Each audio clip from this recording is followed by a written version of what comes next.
அன்பாய் அழைக்கப்பட்ட அன்புக்குரிய சகோதரர்களே, அன்புக்குரிய சகோதரிகளே, மீண்டுமாக நம்முடைய வாழ்நாட்களில் Recording in progress.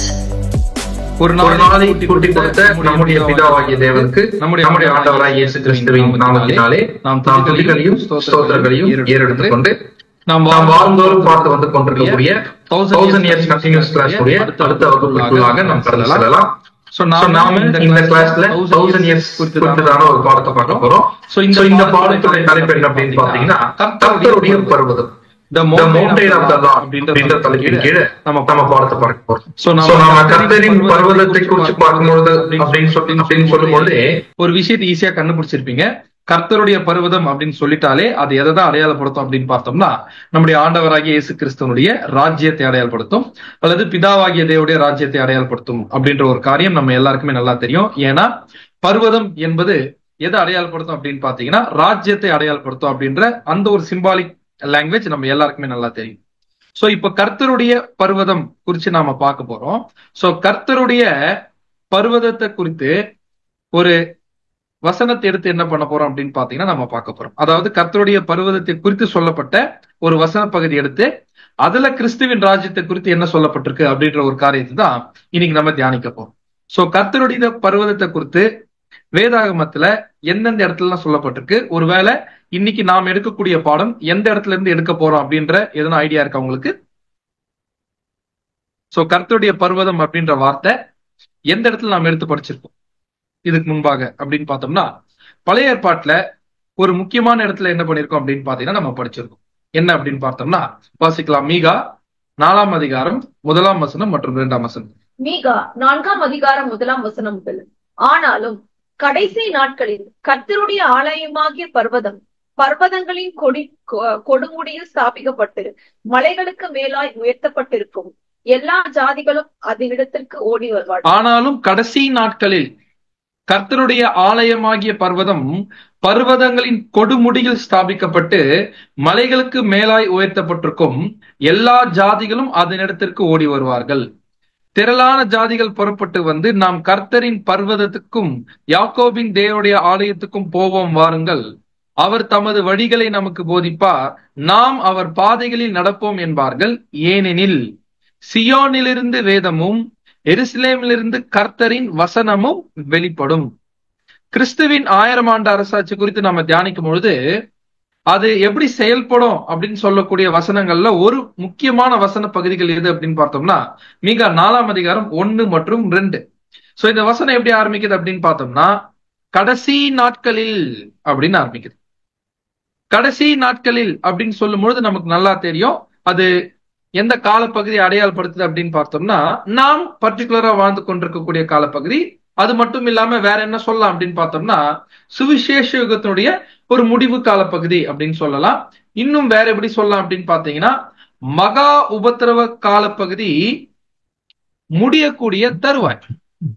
சோ அந்த டைம் பீரியட்ல அது முடிஞ்சிட்ட பிறகு கர்த்தருடைய ஆலயமாகிய பர்வதம் பர்வதங்களின் கொடுமுடியில் ஸ்தாபிக்கப்பட்டு மலைகளுக்கு மேலாய் உயர்த்தப்பட்டிருக்கும். எல்லா ஜாதிகளும் அதனிடத்திற்கு ஓடி வருவார்கள். நமக்கு நல்லா தெரியும் பர்வதம் என்பது எதை அடையாளப்படுத்தும்னா ராஜ்யத்தை அடையாளப்படுத்தும். ஏன் இந்த இடத்துல கர்த்தருடைய ஆலயமாகிய பர்வதம் அப்படின்னு சொல்லப்பட்டிருக்கு? எதுனா ரீசன் இருக்கா? ஏன் இந்த இடத்துல கர்த்தருடைய ஆலயமாகிய பர்வதம் அப்படின்னு சொல்லப்பட்டிருக்கு? ஏன் பர்வதம் அப்படின்னு சொல்லப்படாம கர்த்தருடைய ஆலயமாகிய பர்வதம் என்று ஏன் சொல்லப்பட்டிருக்கு? அதுக்கு எதுனா ரீசன் இருக்குமா? ஏன் இந்த இடத்துல கர்த்தருடைய ஆலயமாகிய பர்வதம் அப்படின்னு சொல்லப்பட்டிருக்கு? சாட் பாக்ஸ்ல கூட நீங்க போடலாம். ஏன் ஆலயமாகிய பர்வதம் அப்படின்னு சொல்லப்பட்டிருக்கு? நமக்கு நல்லா தெரியும் இந்த இடத்துல கர்த்தர் அப்படின்றது யார் அடையாளப்படுத்துது அப்படின்னு பார்த்தோம்னா, ஜெகோவா தேவனை. சோ ஜெகோவா தேவனுடைய ஆலயம் யார் அப்படின்னு பாத்தீங்கன்னா அவருடைய சபை. கிறிஸ்துவும் அவருடைய சபையும் அடையாளப்படுத்துது அந்த ஆலயம். அப்படின்னா தேவனுடைய ராஜ்யம் யாரை கொண்டு இந்த உலகத்துல ஸ்தாபிக்க போறாருன்னா, கிறிஸ்துவையும் அவருடைய மனவாட்டியும் கொண்டு என்ன பண்ண போறாருன்னா ஸ்தாபிக்க போறாரு. அது எப்படி ஸ்தாபிக்கப்படுமாமா? பர்வதங்களின் கொடுமுடியில் ஸ்தாபிக்கப்பட்டு பர்வதங்களின் கொடுமுடியில் ஸ்தாபிக்கப்பட்டு. அப்படின்னா என்ன அர்த்தம்? பர்வதங்களின் கொடுமுடியில் அப்படின்னா இந்த உலக ராஜ்யங்களை எல்லாம் தூக்கி சாப்பிட்டுட்டு இந்த உலக ராஜ்யங்களுக்கு எல்லாம் மேலாக கிறிஸ்துவின் ராஜ்யமானது ஸ்தாபிக்கப்படும்.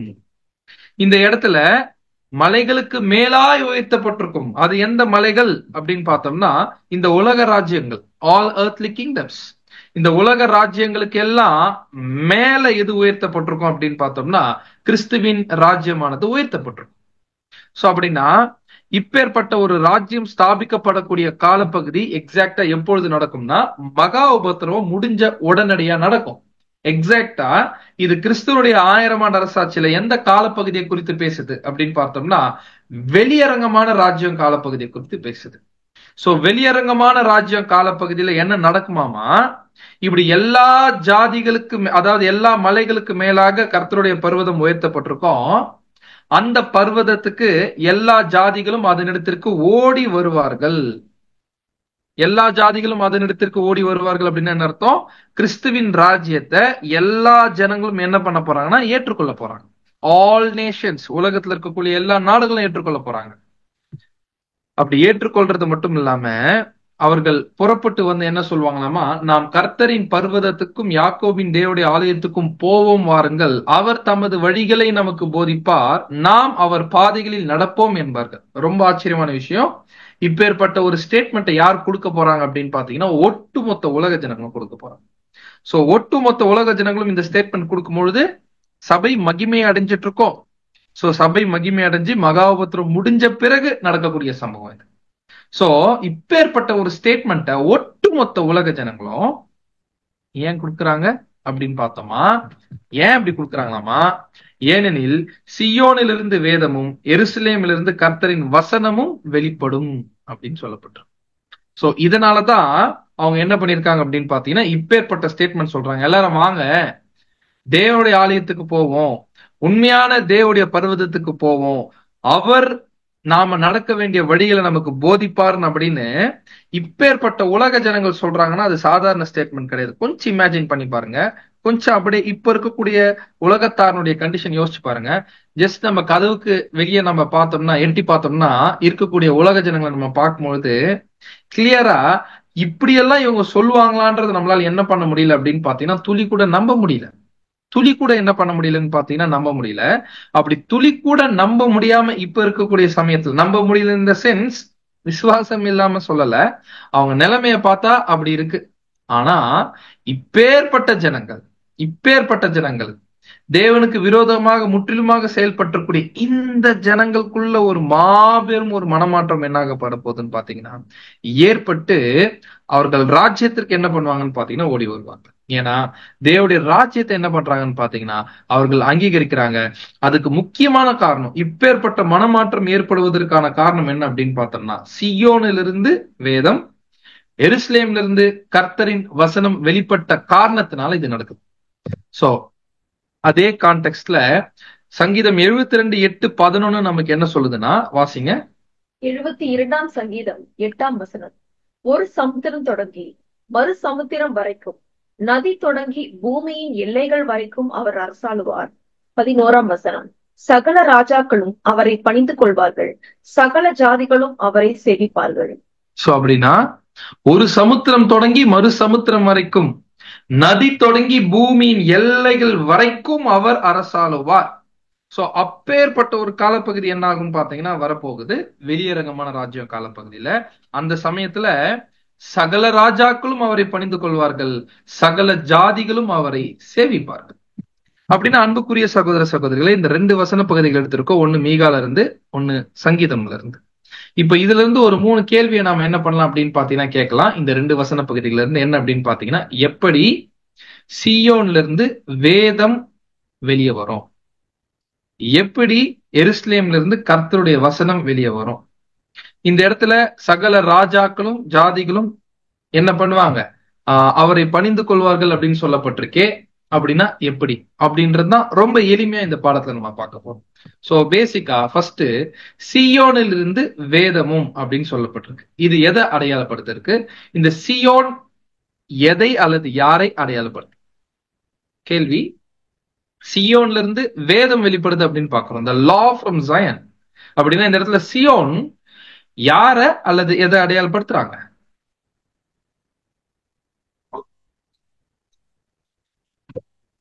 நாம முக்கியமா கவனிக்க வேண்டியது என்ன அப்படின்னு பார்த்தீங்கன்னா, இந்த வசன பகுதியில் வரக்கூடிய சியோனும் ஜெருசலேமும் ஒரே விஷயத்தை என்ன பண்ணலன்னு பாத்தீங்கன்னா அடையாளப்படுத்தல. இந்த வசன பகுதியில வரக்கூடிய சியோனும் ஜெருசலேமும் ஒரே விஷயத்தை என்ன பண்ணல அப்படின்னு பாத்தீங்கன்னா அடையாளப்படுத்தல. சியோன் வேற விஷயத்தை அடையாளப்படுத்துது, இந்த மீகால வரக்கூடிய ஜெருசலேம் வேற விஷயத்தை என்ன பண்ணுதுன்னு பாத்தீங்கன்னா அடையாளப்படுத்துது அப்படின்றத நம்ம பார்க்கணும். சோ அப்படின்னா நம்ம ஃபர்ஸ்ட் என்ன பார்க்கலாம் அப்படின்னு பாத்தீங்கன்னா, ஒரிஜினலா இந்த சியோன் அப்படின்ற பேர் எங்க வந்துச்சு அப்படின்னு நம்ம பார்த்தோம்னா, முதல் இந்த சியோன் அப்படின்ற விஷயம் எங்க இருந்து ஆரம்பிக்குது அப்படின்னு பாத்தீங்கன்னா, இந்த சியோன் முதல் எபுசியர்களுடைய ஒரு போர்ட்ரஸா என்ன பண்ணுச்சுன்னு பாத்தீங்கன்னா இருந்துச்சு. போர்ட்ரஸ்னா நாம என்ன சொல்லுவோம், ஒரு மிகப்பெரிய ஒரு அரணாக இருந்தக்கூடிய இடம் தான் எது அப்படின்னு பாத்தீங்கன்னா, இந்த சியோன் யாருக்கு அரணாக இருந்துச்சு? எபுசியர்களுக்கு என்னாச்சு அப்படின்னு பாத்தீங்கன்னா இருந்துச்சு. சோ இததான் யார் கேப்சர் பண்றாரு அப்படின்னு பார்த்தோம்னா, தாவீது ராஜா கேப்சர் பண்றார். வாசிக்கலாம் 2 சாமுவேல் 5ஆம் அதிகாரம் 6, 7, 9. 2 சாமுவேல் 5ஆம் அதிகாரம் 6ஆம் வசனம் முதல். தேசத்திலே குடியிருக்கிற எபூசியர் மேல் யுத்தம் பண்ண ராஜாவானவன் தன் மனுஷரோடு கூட எருசலேமுக்கு போனான். அவர்கள் இதிலே பிரவேசிக்க தாவீதினால் கூடாது என்று எண்ணி தாவீதை நோக்கி, நீ இதற்குள் பிரவேசிப்பதில்லை, குருடரும் சப்பானிகளும் உன்னை தடுப்பார்கள் என்று சொன்னார்கள். சோ என்ன பண்ணிருக்காங்கன்னு பாத்தீங்கன்னா, அந்த எபூசியர்கள் தாவீது ராஜாவை ஸ்டாப் பண்ணி, உன்னாலாம் வர முடியாது, சாதாரண எங்க ஊர்ல இருக்கக்கூடிய குருடர் சப்பானி கூட உன்னை என்ன பண்ணுவாங்க, ஸ்டாப் பண்ணிடுவாங்கன்னு அவங்க கேலி பண்ணாலுமே கூட தாவீது என்ன பண்ணிருக்காரு அப்படின்னு பாத்தீங்கன்னா, சியோன் கோட்டையை பிடித்தான், அது தாவீதின் நகரமாயிற்று. சோ அந்த கோட்டையிலே தாவீது வாசம் பண்ணி, அப்படின்னா முதல் இந்த சியோன் கோட்டை யார் வசம் இருந்துச்சு அப்படின்னு பார்த்தோம்னா எபூசியர்கள் வசம் இருந்தத யார் கைப்பற்றுகிறார் அப்படின்னு பார்த்தோம்னா தாவீது ராஜா கைப்பற்றுகிறார். கைப்பற்றிட்ட பிற்பாடு அந்த கோட்டையிலே யார் வாசம் பண்ண ஆரம்பிக்கிறார் அப்படின்னு பார்த்தோம்னா தாவீது ராஜா வாசம் பண்றது மட்டும் இல்லாம அதற்கு தாவீதின் நகரம் என்று என்ன பண்றாருன்னு பாத்தீங்கன்னா பேரிடுறாரு. சோ அடுத்தது என்ன ஆகுது அப்படின்னு பார்த்தோம்னா, இந்த சியோன் அப்படின்ற இந்த இடம் தேவனுக்கு ஒரு புனித ஸ்தலமா என்ன ஆகுது அப்படின்னு பாத்தீங்கன்னா மாறுது. இந்த சியோன் அப்படின்ற இந்த இடம் தேவனுக்கு புனித ஸ்தலமா என்ன ஆகுது அப்படின்னு பாத்தீங்கன்னா மாறுது. ஈவன் லேட்டர் என்ன ஆகுது அப்படின்னு பாத்தீங்கன்னா, மவுண்ட் மோரியால இருந்த தேவனுடைய ஆலயம் இருக்கு இல்லையா, தேவனுடைய ஆலயம் கூட இந்த சியோன் எனக்கூடிய இந்த வார்த்தையினுடைய அர்த்தத்துக்குள்ள உட்புகுத்தப்பட்டது. சோ ஈவன் இந்த இடத்துல அதை குறித்து நாம 2 நாளாகமம் 3:1 வாசிக்கிறோம். 2 நாளாகமம் 3:1, 2 நாளாகமம் 5:2. பின்பு சாலமோன் எருசலேமிலே தன் தகப்பனாகிய தாவீதுக்கு காண்பிக்கப்பட்ட மோரியா என்னும் மலையில் எபூசியனாகிய ஓர்னானின் களம் என்னும் தாவீது குறிவைத்த ஸ்தலத்திலே கர்த்தருடைய ஆலயத்தை கட்டத் துவங்கினான். அடுத்து அப்படி படிங்க. பின்பு கர்த்தருடைய உடன்படிக்கை பெட்டியை சியோன் என்னும் தாவீதின் நகரத்திலிருந்து கொண்டு வரும்படி சாலமோன் இஸ்ரவேலின் மூப்பரையும் கோத்திர பிரபுக்களாகிய இஸ்ரவேல் புத்திரரின் வம்ச தலைவர்கள் எல்லாரையும் எருசலேமிலே கூடி வர. அப்படின்னா கிளியரா என்ன புரியுது அப்படின்னு பார்த்தோம்னா, முதல் சியோன் அப்படின்ற பேரு யாருடைய கோட்டைக்கு பயன்படுத்தப்பட்டுருச்சு அப்படின்னு பாத்தீங்கன்னா எபூசியர்களுடைய கோட்டைக்கு பயன்படுத்தப்பட்டுச்சு. சோ அதான் நாம இந்த இடத்துல பாக்குறோம், தேசத்தில் குடியிருக்கிற எபூசியரின் மேல் யுத்தம் பண்ண ராஜாவானவன் தன் மனுஷரோட எருசலேமுக்கு போனான், அவர்கள் இதிலே பிரவேசிக்க தாவீதினால் கூடாது அப்படின்னு சொல்லும் பொழுது அந்த இடத்தை என்ன பண்றாருன்னு பாத்தீங்கன்னா கேப்சர் பண்றாரு. அப்படி கேப்சர் பண்ணிட்ட உடனே தாவீது என்ன பண்றாரு அப்படின்னு பாத்தீங்கன்னா, அந்த இடத்துல சியோன் கோட்டையை பிடித்தான் அப்படின்னு சொல்லப்பட்டிருக்கு, அது தாவீதின் நகரமாயிற்று அப்படின்னு சொல்லப்பட்டிருக்கு. அது மட்டும் இல்லாம என்ன இன்னொன்னு நம்ம பாக்குறோம் அப்படின்னு பாத்தீங்கன்னா, ஓர்னானுடைய களத்துலதான் யாரு கட்டுறாரு அப்படின்னு பாத்தீங்கன்னா தேவாலயத்தை கட்டணும் அப்படின்னு தேவன் என்ன பண்றாருன்னு பாத்தீங்கன்னா முடிவு பண்றாரு. சோ அந்த ஸ்தலத்துலதான் கர்த்தருடைய ஆலயத்தை என்ன பண்றாருன்னு பாத்தீங்கன்னா சாலமோன் கட்ட ஆரம்பிக்கிறாரு. அது மட்டும் இல்லாம பின்னாட்கள்ல இந்த சியோன் அப்படின்றத எதோடு கூட அடையாளப்படுத்தப்பட்டு சொல்லப்பட்டிருக்கு அப்படின்னு பார்த்தோம்னா, சியோன் என்னும் தாவீதின் நகரத்திலிருந்து கொண்டு வரும்படி, எதை கொண்டு வரும்படி? கர்த்தருடைய உடன்படிக்கை. அப்படின்னா சியோன் என்பது தாவீதின் கோட்டைக்கு அடையாளப்படுத்தி சொல்லப்பட்டிருக்கு. அந்த சியோன் அப்படின்றத என்னவாவும் பைபிள் அடையாளப்படுத்தப்பட்டிருக்குன்னு பாத்தீங்கன்னா தேவனுடைய பரிசுத்த ஸ்தலமாகவும் அடையாளப்படுத்தப்பட்டிருக்கு. அந்த சியோனுக்குள்ள அதே மாதிரி அந்த சியோனுக்குள்ள எதையும் இருக்கு அப்படின்னு சொல்லப்பட்டிருக்காங்க அப்படின்னு பாத்தீங்கன்னா, சியோன் எனக்கூடிய தாவீதின் நகரத்திலிருந்து கொண்டு வாங்க அப்படின்னு சொல்லப்பட்டிருக்கு. ஏன்னா சியோன் எனக்கூடிய தாவீதின் நகரத்துலதான் எது இருக்கு அப்படின்னு பார்த்தோம்னா தேவனுடைய ஆலயம். அந்த தேவனுடைய ஆலயத்துக்குள்ளதான் எது இருக்கு அப்படின்னு பாத்தீங்கன்னா உடன்படிக்கை பெட்டி. நான் ரிப்பீட் பண்றேன், சியோன் எனக்கூடிய தாவீதின் நகரத்துலதான் தேவனுடைய ஆலயம் இருக்கு. அந்த சியோன் எனக்கூடிய தாவீதினுடைய நகரம் முதல் யார்கிட்ட இருந்துச்சுன்னா எபூசியர்கள் கிட்ட இருந்துச்சு. எபூசியர்கள் கிட்ட இருந்த நகரத்தை யார் கைப்பற்றிட்டார்னா தாவீது கைப்பற்றதுனால அது தாவீதின் நகரம் ஆயிடுச்சு. எதுங்க? சியோன். அந்த சியோன்குள்ளதான் எது இருக்கு அப்படின்னு பார்த்தோம்னா கர்த்தருடைய ஆலயம் இருக்கு. அந்த கர்த்தருடைய ஆலயத்துக்குள்ளதான் எது இருக்கு அப்படின்னு பார்த்தோம்னா உடன்படிக்கை பெட்டி இருக்கு. சோ பேசிக்கா சியோன் பத்தி நம்ம பார்க்கும்போது இதெல்லாம் நம்ம தெரிஞ்சுக்கிறோம். அடுத்தது அது மட்டும் இல்லாம இது எதையும் அடையாளப்படுத்து அப்படின்னு பார்த்தோம்னா கிறிஸ்துவனுடைய it was also a typical picture of the reign of the entire Christ. So இது கிறிஸ்துவனுடைய ஆளுகைக்கு ஒரு நிழலாகவும் இருக்கிறது அப்படின்றது நம்ம என்ன பண்றோம்னு பாத்தீங்கன்னா இந்த சியோன் அப்படின்ற ஒரு வார்த்தை கிறிஸ்துவனுடைய ஆளுகைக்கு ஒரு அடையாளமாகவும் இருக்கிறது அப்படின்றத நம்ம கவனிக்கிறோம். சோ அது மட்டும் இல்லாம சங்கீதம் 9:11 நம்ம வாசிக்கும் பொழுது வாசிங்க. 9ஆம் சங்கீதம் 11ஆம் வசனம். சீயோனில் வாசமா இருக்கிற கர்த்தரை கீர்த்தனம் பண்ணி அவர் செய்கைகளை ஜனங்களுக்குள்ளே அறிவியுங்கள். சீயோனிலே வாசமா இருக்கிற கர்த்தரை கீர்த்தனம் பண்ணி அப்படின்னா நம்ம ஏற்கனவே நம்ம பார்த்திருக்கோம் சியோனுக்குள்ளதான் எது இருக்கு அப்படின்னு பார்த்தோம்னா உடன்படிக்கை பெட்டி. அந்த உடன்படிக்கை பெட்டி எதை அடையாளப்படுத்துது அப்படின்னு பார்த்தோம்னா கர்த்தருடைய பிரசன்னத்தை அடையாளப்படுத்துது. உடன்படிக்கை பெட்டி எதை அடையாளப்படுத்துதுன்னா கர்த்தருடைய பிரசன்னத்தை அடையாளப்படுத்துது. இப்போ அந்த உடன்படிக்கை பெட்டியை எங்கதான் இருக்கு அப்படின்னு பார்த்தோம்னா சியோன் நகரத்துல இருக்கிறதுனால, ஏன்னா சியோன் நகரத்துக்குள்ளதான் கர்த்தருடைய ஆலயம் இருக்கு. விச் மீன் கர்த்தருடைய பிரசன்னம் எங்கேயும் இருக்கு அப்படின்னு பாத்தீங்கன்னா சியோன்ல இருக்கிறதுனால அது தேவனுடைய வாசஸ்தலம் என்று என்ன பண்ணப்பட்டிருக்குன்னு பாத்தீங்கன்னா சொல்லப்பட்டிருக்கு. அதனால்தான் சியோனில் வாசமா இருக்கிற கர்த்தரை கீர்த்தனம் பண்ணி அப்படின்னு சொல்லப்பட்டிருக்கு. சோ இது நிழலான சியோன், நிழலான ஜயன். சோ நாம ஏற்கனவே பார்த்த மாதிரி அந்த நிழலான ஜயன் எதற்கு அடையாளமா இருக்கு அப்படின்னு பாத்தீங்கன்னா கிறிஸ்துவின் ராஜ்யத்துக்கு அடையாளமா இருக்கு. பர்டிகுலரா ஆன்டிடிபிக்கல் ஜயான் எதை அடையாளப்படுத்துது அப்படின்னு பாத்தீங்கன்னா பரம ஜெருசலேம் அடையாளப்படுத்துது. வாசிக்கலாம். நாம கூட நம்ம பார்த்திருக்கோம் எபிரேயர் 12ஆம் அதிகாரத்துல நம்ம பார்த்திருக்கோம். 12ஆம் அதிகாரம் 18-19 வாசிங்க. எபிரேயர் 12ஆம் அதிகாரம் 18ஆம் வசனம் முதல். அன்றி தொடக்கூடியதும் அக்கினி பற்றி எரிகிறதுமான மலையினிடத்திற்கும் மந்தாரம் இருள் பெருங்காற்று ஆகிய இவைகளிடத்திற்கும் எக்காலம்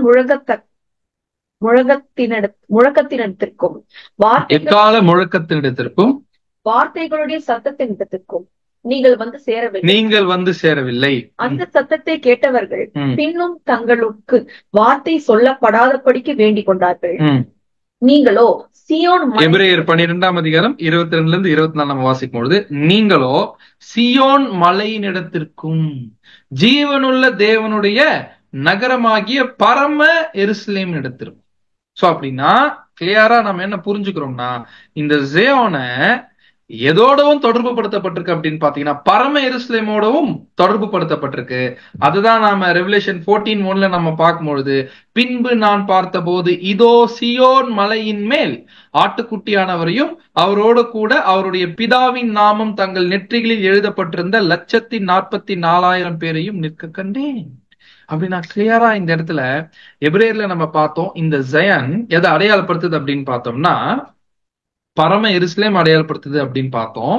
அதே மாதிரி ரெவலேஷன் 14:1 நம்ம என்ன பாக்குறோம் அப்படின்னு பாத்தீங்கன்னா இந்த சியோன் மலை எதை அடையாளப்படுத்துது அப்படின்னு பாத்தீங்கன்னா கிறிஸ்துவின் அரசாட்சியினுடைய ஹெவன்லி ஃபேஸ். கிறிஸ்துவனுடைய அரசாட்சியில வானத்திற்குரிய அரசாட்சியும் இருக்கு, பூமிக்குரிய அரசாட்சியும் இருக்கு, ஹெவன்லி ஃபேஸும் இருக்கு, எர்த்லி ஃபேஸும் இருக்கு. இந்த ஜியோன் எதை எக்ஸாக்டா அடையாளப்படுத்துது அப்படின்னு பாத்தீங்கன்னா கிறிஸ்துவின் ராஜ்யத்துல வானத்திற்குரிய அந்த ஒரு அரசாட்சி என்ன பண்ணுதுன்னு பாத்தீங்கன்னா அடையாளப்படுத்துது. சோ அந்த வானத்திற்குரிய அரசாட்சியினுடைய சொந்தக்காரர்கள் யார் அப்படின்னு பாத்தீங்கன்னா கிறிஸ்துவும் சபையும் அப்படின்னு நம்ம பார்க்கணும். சோ அப்படின்னா நம்ம என்ன கண்டுபிடிச்சிட்டோம் அப்படின்னு பாத்தீங்கன்னா சியோன் எதை அடையாளப்படுத்துதுன்னா கிறிஸ்துவின் ராஜ்யத்துல வானத்திற்குரிய ஒரு பகுதியை என்ன பண்ணுதுன்னா அடையாளப்படுத்துது. அந்த வானத்திற்குரிய அரசாட்சியில யார் ஆளுகை செய்ய போறாங்க? கிறிஸ்துவும் சபையும். அப்படின்னா இப்ப புரியுதுங்களா? சியோனிலிருந்து வேதமும் அப்படின்னு என்ன அர்த்தம்னா ஒட்டுமொத்த உலக ஜனங்களுக்கான லா இன்ஸ்ட்ரக்ஷன் யார்கிட்ட இருந்து வரப்போகுது அப்படின்னு பார்த்தோம்னா, கிறிஸ்துவும் சபையும் இருந்து என்ன பண்ண போகுதுன்னு பாத்தீங்கன்னா வரப்போகுது. அதுதான் சியோனில இருந்து வேதமும். சோ அப்ப கிளியரா ஒரு பாயிண்ட் புரிஞ்சிருச்சு. ஒட்டுமொத்த உலக ஜனங்களுக்கு தேவையான எல்லா இன்ஸ்ட்ரக்ஷனும் யார் கொடுக்க போறாங்க அப்படின்னு பாத்தீங்கன்னா சியோன்ல இருந்து வரப்போகுது. அப்படின்னா சியோன்ல இருந்து வரப்போகுதுன்னா இப்ப நம்ம என்ன கண்டுபிடிச்சிட்டோம்? அந்த ஜியோன் அப்படின்றது வேற ஒன்றும் கிடையாது, அது பரம எருசலேம். அந்த பரம எருசலேம்ல யார் இருக்கிறது அப்படின்னு பாத்தீங்கன்னா கிறிஸ்துவும் சபையும். சோ கிறிஸ்துவும் சபையினிடமிருந்து எது வரப்போகுது அப்படின்னு பாத்தீங்கன்னா இன்ஸ்ட்ரக்ஷன், வேதம் என்ன ஆக போகுது அப்படின்னு பாத்தீங்கன்னா ஒட்டுமொத்த உலக ஜனங்களுக்கு வரப்போகுது. அப்படின்னா சியோன்ல இருந்து வேதமும் வருதுன்னா ஜெருசலேமில் இருந்து கர்த்தரின் வசனமும் வெளிப்படும் அப்படின்னு சொல்லப்பட்டிருக்கு. இந்த ஜெருசலேம் எதை அடையாளப்படுத்துது? கிளியரா புரிஞ்சுக்கலாம். இந்த வசன பகுதியில ஜியோன் ஒரு விஷயத்தை அடையாளப்படுத்துது, ஜெருசலேம் ஒரு விஷயத்தை அடையாளப்படுத்துது. சியோன் கிறிஸ்துவின் அரசாட்சியில வானத்திற்குரிய அரசாட்சி அடையாளப்படுத்துது. அந்த வானத்திற்குரிய அரசாட்சிக்குரியவர்கள் யாருன்னா கிறிஸ்துவும் அவருடைய மனவாட்டியும். சோ அவங்க கிட்ட இருந்த ஒட்டுமொத்த உலக ஜனங்களுக்கு இன்ஸ்ட்ரக்ஷன்ஸ், வேதம் என்ன ஆக போகுதுன்னா வெளியாக போகுது. அழகா NET டிரான்ஸ்லேஷன்ல சொல்லப்பட்டிருக்கு பாருங்க, for Zion will be the source of instruction. அறிவுரைகள் எங்க இருந்து வரப்போகுது? அதனுடைய சோர்ஸே யார் தானா? ஜயன் தானமா. அப்படின்னா வெளியரங்கமான ராஜ்யத்துல உலகத்துல நடக்கக்கூடிய அத்தனை விஷயத்திற்குமான இன்ஸ்ட்ரக்ஷன், பாயிண்ட் பை பாயிண்ட்டுக்கான இன்ஸ்ட்ரக்ஷன் எங்க இருந்தா வரப்போகுதுன்னா கிறிஸ்துவிடமிருந்தும் சபையினிடமிருந்தும் தான் வரப்போகுது. அததான் சியோனில இருந்து வேதமும் அப்படின்னு பார்க்கணும். அப்படின்னா சியோன்ல இருந்து வேதம் வருது, அதை மட்டும் இந்த வசனம் சொல்லல. எருசலேமிலிருந்து இருந்து கர்த்தரின் வசனமும் வெளிப்படும் அப்படின்னு சொல்லப்பட்டிருக்கு. இந்த ஜெருசலேம் இப்ப எதை அடையாளப்படுத்துது? ஜெருசலேம்ல இருந்து கர்த்தரின் வசனமும் வெளிப்படும் அப்படின்னு சொல்லப்பட்டிருக்கு இல்லையா, அது எதை அடையாளப்படுத்துது?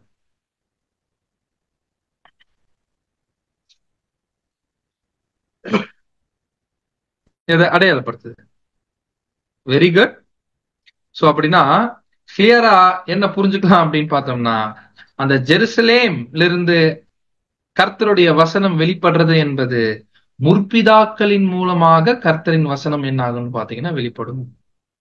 அப்படின்னா கிளியரா என்ன புரியுது அப்படின்னு பார்த்தோம்னா, ஒட்டுமொத்த உலக ஜனங்களுக்கும் தேவையான அறிவுரைகள், போதனைகள் எல்லாம் யார் மூலமாக வெளிப்பட போகுதுன்னா முற்பிதாக்கள் மூலமாக வெளிப்பட போகுது. ஒன்ஸ் மகா உபத்திரவம் முடிஞ்ச பிறகு புதிய உடன்படிக்கை இஸ்ரேல் ஜனங்கள் கிட்ட ஸ்தாபிக்கப்பட்ட பிறகு இவங்க தான் யாருக்கு உதவி செய்ய போறாங்க அப்படின்னு பார்த்தோம்னா ஒட்டுமொத்த உலக ஜனங்களுக்கும் உதவி செய்ய போறாங்க. அப்படின்னா யோசிச்சு பார்க்கலாம், ஒட்டுமொத்த உலக ஜனங்களுக்கும் என்ன நியூஸ் ஸ்ப்ரெட் ஆயிருக்கும் அப்படின்னு பார்த்தோம்னா, பைபிள்ல இறந்து போன நிறைய கேரக்டர்ஸ் எல்லாம் திரும்பி உயிரோட வந்திருக்கிறாங்க. அவங்க எங்க இருக்கிறாங்கன்னா இஸ்ரேல்ல இருக்காங்க. அந்த விஷயம் ஒட்டுமொத்த உலக நாடுகளுக்கும் என்னாகும் அப்படின்னு பாத்தீங்கன்னா பரவும். எந்தெந்த நாடுகள் எல்லாம் புது உடன்படிக்கையை ஏற்றுக்கொள்கிறதோ அந்தந்த நாடுகளுக்கு தான் முதலில் ராஜ்யத்தின் ஆசீர்வாதம் கிடைக்கும். எந்தெந்த நாடுகள் எல்லாம் புது உடன்படிக்கைக்குள்ள வர தயங்குறாங்களோ அவங்களுக்கு எல்லாம் ராஜ்யத்தின் ஆசீர்வாதம் ஆரம்பத்துல கிடைக்காது. ஒன்ஸ் அவங்க அதை ஏற்றுக்கொண்டுட்டாதான் என்ன ஆகும் அப்படின்னு பாத்தீங்கன்னா கிடைக்கும். சோ அப்படின்னா இந்த இடத்துல கோகு மாகோகின், அதாவது அந்த ஒரு யுத்தத்தை குறிச்சு நம்ம படிக்கிறோம்ல எசேக்கியேல் 38-39, அதுல இஸ்ரேல்ல மீட் எடுக்க போறதே யார் தான் அப்படின்னு பார்த்தோம்னா முற்பிதாக்கள் தான் உயிரோட வந்து மீட் எடுக்க போறாங்கன்னு அநேக பாடத்துல நம்ம பார்த்திருக்கோம். அப்படின்னா அப்படி அவர்கள் மீட்டெடுத்து இஸ்ரேல் ஜனங்களை ரட்சிக்கும் போது, மீதியான இஸ்ரேல் ஜனங்களை ரட்சிக்கும் பொழுது தேவனுடைய அன்பு மற்றும் வல்லமைக்கு வாழும் சாட்சிகளாக யார் இருக்க போறாங்கன்னா முற்பிதாக்கள் என்ன பண்ண போறாங்கன்னா இருக்க போறாங்க. நீங்க கொஞ்சம் இமேஜின் பண்ணி பார்க்கலாம். நாம இப்ப இருக்கக்கூடிய உலக ஜனங்கள் இப்பேற்பட்ட சம்பவம் இந்த உலகத்துல நடக்கும் அப்படின்னு கனவு கூட என்ன பண்ணிருக்க மாட்டாங்க, கண்டிருக்க மாட்டாங்க இல்லையா? கனவு கூட என்ன பண்ணிருக்க மாட்டாங்கன்னு பாத்தீங்கன்னா கண்டிருக்க மாட்டாங்க.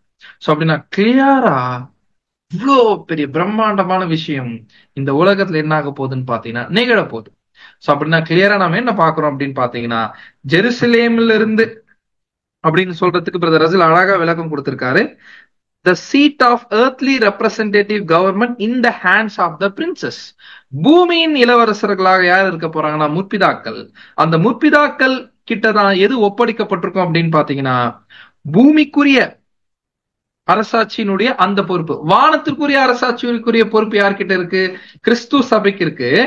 பூமிக்குரிய அரசாட்சிக்குரிய பொறுப்பு யார்கிட்ட இருக்கு அப்படின்னு பார்த்தோம்னா முற்பிதாக்கள் கிட்ட அது என்ன பண்ணப்பட்டிருக்குன்னு பாத்தீங்கன்னா ஒப்பு கொடுக்கப்பட்டிருக்கு. சோ ஜெருசலேம்ல இருந்து கர்த்தரின் வசனம் என்ன ஆகும் அப்படின்னு பாத்தீங்கன்னா வெளிப்படும் அப்படின்னு சொல்லப்பட்டிருக்கு. அப்படின்னா ஃபர்ஸ்ட் இன்ஸ்ட்ரக்ஷன் யார் கொடுக்கறதுங்க? யார்கிட்ட இருந்து ஆக்சுவலா வருது அப்படின்னா ஜியான் கிட்ட இருந்து தான் வருது. கிறிஸ்துவும் சபையும் தான் ஒட்டுமொத்த உலக ஜனங்களுக்கு தேவையான இன்ஸ்ட்ரக்ஷன்ஸ் கொடுக்க போறாங்க. பட் அந்த இன்ஸ்ட்ரக்ஷன் நேரடியாக ஜனங்களுக்கு அவங்க கொடுக்க போறது இல்ல. அதற்கு பதிலா அது யார் மூலமாக போகுது அப்படின்னு பார்த்தோம்னா முற்பிதாக்கள் மூலமாக என்ன ஆக போகுது அப்படின்னு பாத்தீங்கன்னா போக போகுது. சோ அதுதான் 4th வால்யூம் பேஜ் நம்பர் 871ல தமிழ்ல, ஆங்கிலத்துல பேஜ் நம்பர் 626 627ல பிரதர் அழகா என்ன சொல்லியிருக்காரு அப்படின்னு பாத்தீங்கன்னா, these faithful men and women will be the mouthpiece of the Christ, head and body. அதாவது பழைய ஏற்பாட்டினுடைய விசுவாசம் உள்ள ஆண்களும் பெண்களும் முற்பிதாக்களுடைய எல்லா லிஸ்டும் நமக்கு எபிரேயர் 11ஆம் அதிகாரத்துல இல்ல. அப்படின்னா எபிரேயர் 11ஆம் அதிகாரத்துல இருக்கிறத விட அதிகமா முற்பிதாக்கள் இருப்பாங்க அப்படின்றத நம்ம விசுவாசிக்கிறோம். அது அப்போஸ்தலர் பவுல் என்ன பண்ணிருக்காருன்னு பாத்தீங்கன்னா தெளிவா எழுதிட்டாரு. நேரம் பத்தல, எல்லா நேமும் சொல்லல. அப்படின்னா கிளியரா எப்படி போட்டுட்டாருன்னா முற்பிதாக்களுக்கு எக்ஸெட்ரா தான் போட்டார் அப்போஸ்தலர் பவுல் எழுதும்போது. அப்படின்னா அநேக முற்பிதாக்கள் இருக்கிறாங்க. சோ அந்த முற்பிதாக்கள் யார் அப்படின்னு சொல்லும் பொழுது அருமையான ஒரு பேர் கொடுத்திருக்காரு, விசுவாசம் உள்ள ஆண்கள், விசுவாசம் உள்ள பெண்கள். யாருங்க? பழைய ஏற்பாட்டு விசுவாசம் உள்ள ஆண்கள் பெண்கள். அவங்கதான் விசுவாச வீரர்கள். அவங்க என்னவா இருக்க போறாங்க அப்படின்னு பாத்தீங்கன்னா வாயா இருக்க போறாங்க. யாருக்கு வாயா இருக்க போறாங்க அப்படின்னு பாத்தீங்கன்னா கிறிஸ்துவுக்கும் சபைக்கும். அப்படின்னா இந்த இடத்துல நீங்க யோசிச்சு பாருங்க, முற்பிதாக்கள் இப்ப யாருக்கு வாயா இருக்க போறாங்க? யாருக்கு மவுத் பீஸ்? ஆண்டவராகிய இயேசு கிறிஸ்துக்கு மவுத் பீஸா இருக்கலாம், fine. But the Christ, head and body, சபைக்கும் அவங்கதான் என்ன பண்ண போறாங்கன்னு பாத்தீங்கன்னா மவுத் பீஸா இருக்க போறாங்க. அததான் சொல்றாங்க, instruction cos fourth from Zayan. அந்த அறிவுரைகள் எங்கிருந்து வரும் அப்படின்னு பாத்தீங்கன்னா சீயோன்ல இருந்து. அந்த சீயோன் தான் பரத்துக்குரிய ஜெருசலேம். சரிங்களா? பரத்துக்குரிய ஜெருசலேம்.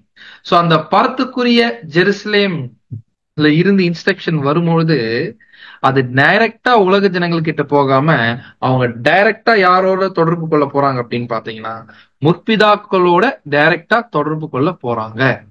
சோ எப்படி அதை ரசல் அழகா சொல்லும் பொழுது, அது மட்டுமன்றி இந்த பழைய ஏற்பாட்டு கால பரிசுத்தவான்களாகிய பிரபுக்கள் யார்? அது முற்பிதாக்கள். பழைய ஏற்பாட்டு கால பரிசுத்தவான்களாகிய பிரபுக்கள் முற்பிதாக்கள் ஆவிக்குரிய ராஜ்யத்துடன், அந்த ஆவிக்குரிய ராஜ்யத்துல யார் இருக்கிறது? கிறிஸ்து மற்றும் சபை. அப்படின்னா ஜயான், ஜெருசலேம். ஜயான்ல யார் இருக்குது? சியோன்ல யார் இருக்கிறது அப்படின்னு பார்த்தோம்னா கிறிஸ்துவும் சபையும். ஜெருசலேம்ல யார் இருக்கிறது அப்படின்னு பார்த்தோம்னா முற்பிதாக்கள் நேரடியாக தொடர்பு வைக்க போகிறார்கள். எப்படி நமது கர்த்தர் தூதர்களோட வைத்திருந்த ஒரு தொடர்பு மாதிரி டைரக்டான ஒரு கம்யூனிகேஷன், டைரக்டா என்ன பண்ண போறாங்கன்னு பாத்தீங்கன்னா பேச போறாங்க. எப்படி பிரதர் பேச போறாங்க டைரக்டா? தெரியல. ஆனா யோசிச்சு பாருங்க, என்ன செய்யணும் அப்படின்ற ஒரு இன்ஸ்ட்ரக்ஷனை முற்பிதாக்கள் யார்கிட்ட இருந்து வாங்கி செய்ய போறாங்க அப்படின்னு பார்த்தா கிறிஸ்துவும் சபை கிட்ட இருந்தா வாங்கி என்ன பண்ண போறாங்கன்னா செய்ய போறாங்க. அப்படின்னா அபிஷேகிக்கப்பட்டவர்கள் யார் தானா? கிறிஸ்துவும் சபையும். அந்த அனாயிண்டட் கிளாஸ் கிட்ட இருந்துதான் இவங்க இன்ஸ்ட்ரக்ஷன்ஸ் வாங்குறாங்கன்னா கொஞ்சம் யோசிச்சு பாருங்க, நாம போகக்கூடிய ஒரு மகிமை எப்பேற்பட்ட ஒரு மகிமை. ஜஸ்ட் இமேஜின், ஒரு சினாரியோ சொல்றேன் நான். இப்படி ஒரு இஷ்யூ, ஏன்னா உலகத்தை ஹேண்டில் பண்றது சாதாரண விஷயம் கிடையாதுங்க முற்பிதாக்களுக்கு. நீங்க யோசிச்சு பாருங்க, செத்து போன எல்லாரும் திரும்பி வரும்போது பழைய மைண்ட்ல வருவாங்க. அவங்க எடுத்த உடனே இந்த ராஜ்யத்தை அடாப்ட் பண்றது ரொம்ப கஷ்டம். எப்படி நமக்கு இந்த மாம்சத்துல ஒரு ஸ்ட்ரகிள் இருக்கோ, அங்க சாத்தான் தான் இருக்க மாட்டாங்க. புரியுதா? உலகம் தான் இருக்காது, ஆனா மாம்சம் இருக்கும் உலக ஜனங்களுக்கு பிரச்சனையா. அப்படின்னா மாம்சத்தினுடைய போராட்டம் சாதாரண போராட்டம் இல்ல, எளிமையா வந்துருவாங்க. பட் இருந்துட்டாலும் அவங்களுடைய அந்த பழைய சிந்தை, மாம்சம் அப்படின்னு சொல்றது பழைய மாம்சம் நினைச்சிட வேண்டாம். பழைய மாம்சத்தோட அவங்க வரப்போறது கிடையாது. ஆனா பழைய மாம்சீக சிந்தையோட தான் என்ன பண்ணுவாங்க, அவங்க நிச்சயமா எழுந்து வருவாங்க. சோ அந்த சிந்தையை அவங்க என்ன பண்ணணும்னு பாத்தீங்கன்னா மாற்றணும். புதிய சரீரம் கிடைச்சிட்டாலும் அந்த புதிய சரீரத்தை நம்ம பழசுன்னு சொல்லல, ஆனா புதிய சரீரம் உலக ஜனங்களுக்கு கிடைச்சிட்டாலும் பழைய சிந்தையோட தான் என்ன பண்ணுவாங்கன்னு பாத்தீங்கன்னா எழுந்து வருவாங்க. அபூர்ணத்துல தான் இருப்பாங்க. அவங்க சரீரம் மற்றும் சிந்தை ரெண்டுமே என்ன ஆகணும் அப்படின்னு பாத்தீங்கன்னா டிரான்ஸ்பர்மேஷன் ஆகணும், மறுரூபம் ஆகணும். அது ஆதாமுடைய நிலைமைக்கு என்ன ஆகணும்னு பாத்தீங்கன்னா வரணும். அதுக்கு தேவையான இன்ஸ்ட்ரக்ஷன்ஸ் வேற லெவல்ல தேவைப்படும். அப்படின்னா ஒவ்வொரு விஷயத்தையும் எல்லாத்தையுமே ஹேண்டில் பண்ணணும்னா முற்பிதாக்கள் என்ன பண்ண மாட்டாங்க அப்படின்னு கேட்டீங்கன்னா அவங்களாவே முடிவெடுக்க மாட்டாங்க. அவங்க யார்கிட்டதான் கேட்டு முடிவெடுப்பாங்க? உதாரணத்துக்கு ஆபிரகாம் நம்மள ஒருவேளை நாம சபையாயிட்டோம்னா கிறிஸ்துவே, ஏன்னா நாம கிறிஸ்து தான், கரெக்டா? நாம கிறிஸ்து தான். கிறிஸ்துவே இந்த காரியத்தை நாங்க செய்யிட்டோங்களா, இது எப்படி செய்யறது? நாம சொல்லுவோம், ஆபிரகாம் என்ன பண்ணுங்க, இத இப்படி செய்யுங்க. யோசிக்க முடியுதா நம்மளுடைய ஊழியம் எப்பேற்பட்ட ஒரு ஸ்தானத்தை தேவன் கொடுக்க போறாங்க அப்படின்னா அதற்கேற்ற மாதிரி நம்மளுடைய வாழ்க்கை இப்ப இருக்கா? நம்மளுடைய குணாதிசயம் இப்ப இருக்கா? நம்மளுடைய பிஹேவியர் இப்ப இப்படி இருக்கா? யோசிச்சு பார்த்துக்கலாம். சோ ஜெருசலேம்ல இருந்து கர்த்தரின் வசனமும் வெளிப்படுறது அப்படின்றது கிளியரா நமக்கு தெரியுது. ஜெருசலேம் எதற்கான அடையாளமா இருக்கு அப்படின்னு பாத்தீங்கன்னா, Jerusalem is a simple for earthly government. எப்படி ஜியோன் அல்லது புதிய எருசலேம் வானத்திற்குரிய ராஜ்யத்திற்கு ஒரு அடையாளமா இருக்கோ, வெறும் ஜெருசலேம் பூமிக்குரிய ராஜ்யத்துக்கு என்னவா இருக்குன்னு பாத்தீங்கன்னா அடையாளமாக இருக்குது. பூமிக்குரிய ராஜ்யத்துக்கு அது அடையாளமாக இருக்குது. It will be the seat of the kingdom's earthly representatives. அப்படின்னா ராஜ்யத்தினுடைய பூமிக்குரிய பிரதிநிதிகளினுடைய இருக்கை எங்க இருக்கும் அப்படின்னு பாத்தீங்கன்னா ஜெருசலேம்ல இருக்கும். அதனால்தான் பிரதர் ரசல் ஈவன் என்ன யோசிச்சிருக்காரு அப்படின்னு பாத்தீங்கன்னா, நாளைக்கு ராஜ்யத்தினுடைய ஒட்டுமொத்த உலகத்துக்கே ஒரு கேபிட்டல் இருக்கும். அந்த ஒரு கேபிட்டல் லிட்ரலாவே இப்ப இருக்க பாருங்க ஜெருசலேம். அந்த ஜெருசலேம் தான் லிட்ரலாவே இருக்கும்னு பிரதர் ரசல் என்ன பண்ணிருக்காருன்னா சிந்திச்சிருக்காரு. ஏன்னா வேத வசனமும் அப்படிதான் என்ன ஆகுதுன்னா சொல்லுது. சோ அப்படின்னா கிளியரா இன்ஸ்ட்ரக்ஷன் வார்த்தை ஜியோன்ல இருந்து வருது. பட் இந்த இடத்துல அந்த ஜியோன்ல இருந்து வந்துட்டாலுமே ராஜ்யத்துக்கே உரிய தனி பிரதிநிதிகளாக யார் செயல்பட போறாங்கன்னா முற்பிதாக்கள். அந்த முற்பிதாக்கள் ஒட்டுமொத்த உலக ஜனங்களுக்கும் என்ன பண்ண போறாங்கன்னா டீச் பண்ண போறாங்க. அப்படி டீச் பண்ணும்போது முற்பிதாக்களுக்கு உதவிகரமாக யார் இருக்க போறாங்கன்னு பாத்தீங்கன்னா த நேஷன் ஆஃப் இஸ்ரேல் ஜனங்கள். அதுலயும் குறிப்பா மீதியான இஸ்ரேல் ஜனங்க, அந்த ஹோலி ரெம்னன்ட் அப்படின்னு சொல்லுவாங்க, அந்த பரிசுத்த மீதியான ஜனம். அந்த கடைசி யுத்தத்துல கூட விசுவாசமோட நிலைத்து இருக்கக்கூடிய அந்த யூதர்கள் இருக்கிறாங்கல்ல, அந்த யூதர்கள் நிச்சயமா ஒரு மாபெரும் ரோல் என்ன பண்ணுவாங்கன்னு பாத்தீங்கன்னா முற்பிதாக்களுடைய அசிஸ்டண்டா பிளே பண்ணுவாங்கன்றதுல மாற்று கருத்துமே கிடையாது. சோ இப்பேற்பட்ட ஒரு விஷயத்த என்ன பண்ணுவாங்கன்னு பாத்தீங்கன்னா ஸ்ப்ரெட் பண்ணுவாங்க. நல்லா யோசிச்சு பார்க்கலாம். இது எல்லாத்தையும் பிராக்டிக்கலா தேவன் செய்ய போறாரு. இப்ப நம்ம பாக்குறோம், யோசிச்சு பார்க்கலாம். இப்போ யூஎஸ்ல நடக்கிறது இங்க ஒரு செகண்ட்ல என்ன ஆயிருதுன்னு பாத்தீங்கன்னா நமக்கு தெரிஞ்சது. இப்பவே தெரியுதுன்னா ஜஸ்ட் வெளியரங்கமான ராஜ்யம் காலப்பகுதியில முற்பிதாக்கள் உயிர் தேர்ந்துட்ட பிறகு எப்பேற்பட்ட டெக்னாலஜி எல்லாம் ரிவீல் ஆகும்னு நம்மளால யோசிச்சு கூட பார்க்க முடியல. ஏன்னா ஆஃப்டர் கொரோனா, உதாரணத்துக்கு நம்ம ஆர்டிபிஷியல் இன்டெலிஜென்ஸ் எடுத்துக்கலாம். விழுந்து போன மனுஷனே இவ்வளவு பெரிய விஷயத்த என்ன பண்றதுக்கான கொண்டு வந்துட்டு இருக்கும்போது முற்பிதாக்கள் இருந்து அவர்கள் தங்களுடைய வல்லமையில டெக்னாலஜிய எந்த அளவுக்கு கொண்டு வர போறாங்கன்னு தெரியல. ஆனா அது உலகம் முழுக்க என்ன ஆகும் அப்படின்னு பாத்தீங்கன்னா பரவும் பொழுது அது எப்படி இருக்கும் அப்படின்னு பாத்தீங்கன்னா, நம்ம பைபிள்ல படிச்சிருக்கோம், தேவனுடைய வசனம் எதற்கு அடையாளப்படுத்தப்பட்டிருக்கு அப்படின்னு பாத்தீங்கன்னா வானத்திலிருந்து வரக்கூடிய அப்பமாக அடையாளப்படுத்தப்படும். சோ அப்படின்னா இந்த இடத்துல மகிமை அடையப்பட்ட கிறிஸ்துவனிடத்துல இருந்து ஒட்டுமொத்த உலக ஜனங்களுக்கும் வானத்திலிருந்து வரக்கூடிய அப்பம், அதுதான் சியோன்ல இருந்து லா வருது, சியோன்ல இருந்து வேதம் வருது. அது வானத்துல இருந்து வரக்கூடிய அப்பம் மாறி அதுல சாப்பிட்டு யார் சந்தோஷப்பட போறாங்கன்னு பாத்தீங்கன்னா ஒட்டுமொத்த உலக ஜனங்களும் முற்பிதாக்கள் வாயிலாக இந்த ஒரு விஷயம் தெரிஞ்சிட்ட பிறகு, ஆமா பேர்பட்ட ராஜ்யம் ஸ்தாபிக்கப்பட்டிருக்கு, வாங்க இந்த ராஜ்யத்துக்கு நம்மள என்ன பண்ணலாம், ஒப்பு கொடுக்கலாம். அதுதான் நம்ம பார்த்தோம் சங்கீதம் 72ல, சகல ராஜாக்களும் அவரை பணிந்து கொள்வார். Kings will submit. யார் இந்த இடத்துல கிங்ஸ்? இந்த ராஜாக்கள் அவரை பணிந்து கொள்வார்கள், சகல ராஜாக்களும் அவரை பணிந்து கொள்வார்கள். யார் இந்த ராஜாக்கள்? யாரா இருக்கலாம்?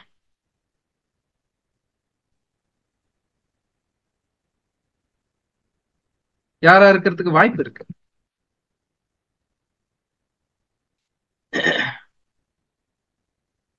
சோ இந்த ராஜாக்கள் குறிச்சுதான் நம்ம என்ன பாக்குறோம் அப்படின்னு பாத்தீங்கன்னா, சங்கீதம் 72 கூட நம்ம யாரா இருக்கலாம் இந்த ராஜாக்கள்?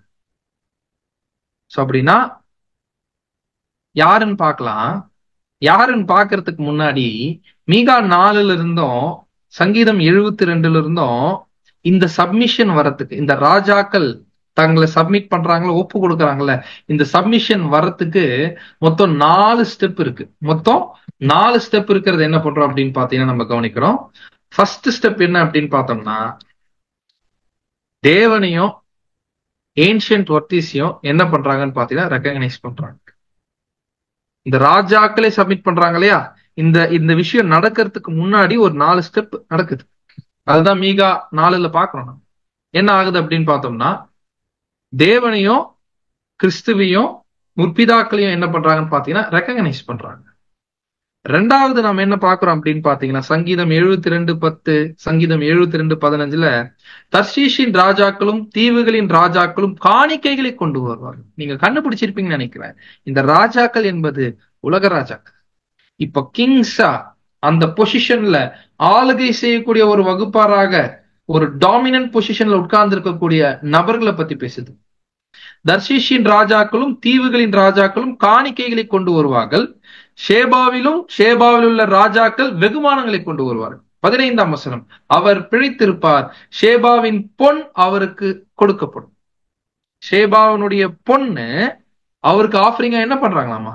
கொடுக்குறாங்களா. 3வது பாயிண்ட், அப்பொழுது அவர்கள் தங்கள் மீகா 4:3 நம்ம பார்க்கிறோம். அப்பொழுது அவர்கள் தங்கள் பட்டயங்களை மண்வெட்டிகளாகவும் தங்கள் ஈட்டிகளை அரிவாள்களாகவும் அடிப்பார்கள் அப்படின்னு இருக்கு. 4வது பாயிண்ட், அவனவன் தன் திராட்சை செடியின் நிழலிலும் தன் அத்திமரத்தின் நிழலிலும் பயப்படுத்துவார் இல்லாமல் உட்காருவான், சேனைகளின் கர்த்தருடைய வாய் இதை சொல்லிற்று. சங்கீதம் 72:16 ERV வெர்ஷன், வயல் நிலங்கள் மிகுதியான தானியத்தை விளைவிக்கட்டும், மலைகளும் பயிர்களால் நிரம்பட்டும், நிலங்கள் புல் வளர்வது போன்று நகரங்கள் ஜனங்களால் நிரம்பட்டும். சோ அப்படின்னா கிளியரா இந்த இடத்துல ஏன் இந்த 4 பாயிண்ட் நம்ம பார்த்தோம்? ஏன் இந்த 4 பாயிண்ட் நம்ம பார்த்தோம் அப்படின்னு பார்த்தோம்னா, இந்த 4 பாயிண்ட் எங்க இருந்து எடுத்திருக்கோம்? சங்கீதம் 72ல இருந்தோம், மீகா 4ல இருந்து எடுத்தோம். ஏன் எடுத்தோம் அப்படின்னு பார்த்தோம்னா, நாம பாக்குறோம் சகல ராஜாக்களும் அவரை பணிந்து கொள்வார்கள். இந்த சகல ராஜாக்கள் வேற யாரும் கிடையாது, பூமியினுடைய ராஜாக்கள். யாருக்கு இல்ல சப்மிட் பண்ணிட போறாங்க அப்படின்னு பார்த்தா, நீங்க யோசிச்சு பாருங்க. இப்ப கவர்மெண்ட்டுக்குள்ள இருக்கக்கூடிய அது எப்பேற்பட்ட பிரசிடென்ட்ஸா இருந்தாலும் சரி, எப்பேற்பட்ட பிரைம் மினிஸ்டர்ஸா இருந்தாலும் சரி, இப்ப இருக்கக்கூடிய எல்லாருமே பணிந்து கொள்ள போறோம், அக்செப்ட் பண்ண போறாங்க. எப்படி பிரதர் அக்செப்ட் பண்றாங்க அப்படின்னா, 4 ஸ்டெப் இருக்கு இந்த சப்மிஷன். ஃபர்ஸ்ட் ஸ்டெப், அவங்க யாரை ஏற்றுக்கொள்கிறாங்கன்னா, தேவனை, கிறிஸ்துவ சபைய, முற்பிதாக்களை ரெகக்னைஸ் பண்றாங்க. ரெண்டாவது என்ன பண்றாங்கன்னு பாத்தீங்கன்னா, ஷேபாவனுடைய பொண்ணை ஆஃபரிங்கா கொடுக்குறாங்க, ஷேபாவனுடைய கோல்டு ஆஃபரிங்கா கொடுக்குறாங்க. 3வது என்ன நடக்குது அப்படின்னு பாத்தீங்கன்னா, தங்கள் பட்டயங்களை மண்வெட்டிகளாகவும் தங்கள் ஈட்டிகளை அரிவாள்களாம் அடிப்பாங்க. 4வது என்ன ஆகுது அப்படின்னு பார்த்தோம்னா, தன் திராட்சை செடி நிழலிலும் தன் அத்திமர நிழலிலும் பயப்படுத்துவார் இல்லாமல் உட்கார்றாங்க. அதே சங்கீதம் 72:16 இதே 4வது காரணம் என்னன்னா, வயல் நிலங்கள் மிகுதியான தானியத்தை விளைவிக்குது. சோ அப்படின்னா இது எல்லா பாயிண்ட்ஸும் நம்ம பார்க்கும்பொழுது நம்ம மறுபடியும் ஞாபகம் வச்சுக்கலாம். வேதம் எங்க இருந்து வருது அப்படின்னு பாத்தீங்கன்னா, சர்ச் இன் ஹெவன், வானத்துல இருந்து இருக்கக்கூடிய மகிமையான இந்த சபையில இருந்து வருது. தேவனுடைய வசனம் எங்க இருந்து வருதுன்னு பாத்தீங்கன்னா, எர்த்ஸ் கேபிட்டல், பூமிக்குரிய ஜெருசலேம்ல இருந்து வருது. சோ அப்படின்னா கிளியரா என்ன புரியுது அப்படின்னு பார்த்தோம்னா, என்ன இன்ஸ்ட்ரக்ஷன் வருது அப்படின்னு பாத்தீங்கன்னா, மகிமை அடைந்த கிறிஸ்துவின் இடத்திலிருந்து இந்த உலகத்தினுடைய உண்மையான ராஜாக்கள் யாரு அப்படின்னு இந்த பூமிக்குரிய ராஜாக்களுக்கு தெரியப்படுத்தப்பட்டு, அப்படின்னா இந்த பூமியில இருக்கக்கூடிய நாடுகள், அதனுடைய கவர்மெண்ட்ஸ், அதனுடைய ராஜாக்கள் எல்லாரும் ஏற்றுக்கொள்கிறாங்க. இதுதான் ஒரே வழி, இதுதான் ஒரே ஆப்ஷன் என்ன ஆகுது அப்படின்னு பாத்தீங்கன்னா அவங்களுக்கு புரியுது. அப்படின்னா எப்ப பிரதர் தேவனையும் கிறிஸ்துவையும் சபையும் அங்கீகரிக்க போறாங்க அப்படின்னு பாத்தீங்கன்னா, யாக்கோபின் இக்கட்டு காலத்தினுடைய முடிவுல, அந்த யாக்கோபின் இக்கட்டு காலத்தினுடைய முடிவுல தான் தேவன் இஸ்ரேல் ஜனங்களுக்கு தன்னை என்ன பண்ணுவார்னா வெளிப்படுத்துவார். சோ அப்படி வெளிப்படுத்தும் பொழுது, அப்படி ரிவீல் பண்ணும் போது அவருடைய மகிமை ஒட்டுமொத்த உலக ஜனங்களுக்கு என்ன ஆகும்னு பாத்தீங்கன்னா வெளியாகும். சோ அப்ப தேவன் என்ன பண்ணுவாருன்னு பாத்தீங்கன்னா அவருடைய திட்டத்தை மனுக்குலத்துக்கு வெளிப்படுத்துறாரு. He will give instructions out of Zion. தேவன் கிறிஸ்துவும் சபையும் பயன்படுத்தி இன்ஸ்ட்ரக்ஷன்ஸ் கொடுக்கிறார். அந்த இன்ஸ்ட்ரக்ஷன்ஸ் யார் மூலமா போகுது அப்படின்னு பாத்தீங்கன்னா ஜெருசலேம் மூலமா போகுது. ஜெருசலேம் மூலமா போகுதுன்னா எப்படி புரிஞ்சுக்கலாம்? கர்த்தருடைய வசனம் ஜெருசலேம் மூலமா போகுதுன்றது எப்படி புரிஞ்சுக்கலாம்னா, உயிர் தெழும்பிட்ட முற்பிதாக்கள் இந்த வார்த்தைகளை என்ன பண்ணுவாங்கன்னு பாத்தீங்கன்னா ஸ்ப்ரெட் பண்ணும்போது மாபெரும் வெளிச்சம் உலகம் முழுக்க என்ன ஆகும்னு பாத்தீங்கன்னா படுது. அப்போ ஒட்டுமொத்த உலக ஜனங்களும் ஒரு புதிய பாதைக்குள்ள என்ன பண்ணுவாங்கன்னா நுழைவாங்க. அப்பேற்பட்ட பாதைக்குள்ள எல்லாம் நுழைய போறோன்றத இப்ப யாரும் யோசிச்சு கூட பார்த்திருக்க மாட்டாங்க. சோ அப்பதான் ஹைவே ஆஃப் ஹோலினஸ், அந்த பெரும் பாதையான வழி என்ன இருக்கும் அப்படின்னு பாத்தீங்கன்னா திறக்கும். ஹைவே ஆஃப் ஹோலினஸ் எப்ப எக்ஸாக்டா திறக்கும்? இது அந்த வழி எப்ப எக்ஸாக்டா திறக்கும் அப்படின்னு பாத்தீங்கன்னா, ஒன்ஸ் புது உடன்படிக்கை இஸ்ரேல் ஜனங்கள் மத்தியில ஸ்தாபிக்கப்பட்ட பிறகு அந்த ஹைவே ஆஃப் ஹோலினஸ் அப்படி என்ன ஆகுன்னு பாத்தீங்கன்னா இந்த வழியில நடக்கலாம். இந்த வழியில நடந்து முடிச்சிட்டோம்னா நித்திய ஜீவன் கிடைக்கும்ன்ற ஒரு மாபெரும் ஆப்ஷன் ஒட்டுமொத்த உலக ஜனங்களுக்கு என்ன ஆகுதுன்னா, அதுதான் ஃபர்ஸ்ட் ஸ்டேஜ் ஆஃப் சப்மிஷன். பூமியின் ராஜாக்களே தங்களை சப்மிட் பண்றாங்கன்னா சும்மா இல்ல, அவங்க யாக்கோபின் இக்கட்டு காலத்தினுடைய முடிவுல இஸ்ரேல் ஜனங்கள்லாம் ஜெயிக்கிறதுக்கு வாய்ப்பே இல்லை, அவங்க கதை முடிஞ்சு அப்படின்னு நினைக்கும் பொழுது அந்த ஒரு மிராக்கல் நடக்கும் பாருங்க இஸ்ரேல்ல. ஏன்னா யோசிச்சு பாருங்க, ரஷ்யாவுடைய ராணுவம், அவங்களுக்கு சப்போர்ட் பண்ணக்கூடிய ராணுவம் எல்லாருமே அந்த ஒரு சின்ன நாட்டுக்குள்ள நடக்கக்கூடிய அந்த மாபெரும் சம்பவத்துல ஒட்டுமொத்த உலக ஜனங்களும் என்ன ஆகுதுன்னா பிரமிப்ப, என்னப்பா நடந்துச்சுங்க, என்ன மிராக்கல் இது அப்படின்னு பார்த்துட்டே இருக்கும் போது இஸ்ரேல்ல செத்து போனவங்க உயிரோட வராங்கன்ற இந்த நியூஸ் எல்லாருக்கும் பரவும். புதிய உடன்படிக்கையின் ஒரு உடன்படிக்கை இஸ்ரேல் ஜனங்கள் மத்தியில ஸ்தாபிக்கப்பட்டிருக்கு. அதன் மூலமாக இந்த பெரும் பாதையான வழி ஓப்பன் ஆகுது. இந்த வழிக்குள்ள என்ட்ராயிட்டோம்னா, என்ட்ராய் நடந்து முடிஞ்சிட்டோம்னா நாம் நித்திய ஜீவனை பெற்றுக்கொள்ளலான்ற மாபெரும் ரகசியம், மாபெரும் சத்தியம் ஒட்டுமொத்த உலக ஜனங்களுக்கு அது தெரியுது. ரொம்ப ஈஸி, அந்த அளவுக்கு டெக்னாலஜி அப்போ இருக்கு. ஃபர்ஸ்ட் ஸ்டெப் இதுதான், ராஜாக்கள் தங்களை ஒப்பு கொடுக்கிறது. ரெண்டாவது ஸ்டெப் எப்படி கொடுக்கப்பட்டிருக்கு அப்படின்னு பார்த்தோம்னா, கோல்ட் ஆஃப் ஷீபாவை என்ன பண்றாங்கன்னு பாத்தீங்கன்னா பிரசன்ட் பண்ற மாதிரி கொடுக்கப்பட்டிருக்கு. கோல்ட் ஆஃப் ஷீபா அந்த பிரசன்ஸ் ஆஃப் தர்ஷிஷ் ஜாதியினர் அவங்க ஆஃபரிங் கொடுக்கிற மாதிரி சொல்லப்பட்டிருக்கு. ஷேபா தன்னுடைய தங்கத்தை கொடுக்கிற மாதிரி சொல்லப்பட்டிருக்கு சங்கீதம் 72ல. அப்படின்னா கிளியரா நம்ம பாக்குறோம். Most of the Bible students ஒத்துக்கொள்றது என்ன அப்படின்னு பாத்தீங்கன்னா, தர்ஷிஷ் எதை சிம்பலைஸ் பண்ணுது அப்படின்னு பார்த்தோம்னா அது இஸ்ரேலுக்கு தூரமா இருக்கக்கூடிய நாடுகள் அடையாளப்படுத்துது. பர்டிகுலரா அது எதை பாயிண்ட் பண்ணுதுன்னா ஐரோப்பாவை அது பாயிண்ட் பண்ணுது. 4th வால்யூம்ல பிரதர் ரசல் என்ன எக்ஸ்பிளைன் பண்றாரு அப்படின்னு பாத்தீங்கன்னா, மாகோகு, மேஷக், தூபால், கோமார், தொகர்மா, யாவன், தர்ஷிஷ் ஆகியவை நோவாவின் குமாரனாகிய யாஃபேத்தின் பிள்ளைகளுடைய பெயர்களாய் இருந்தன.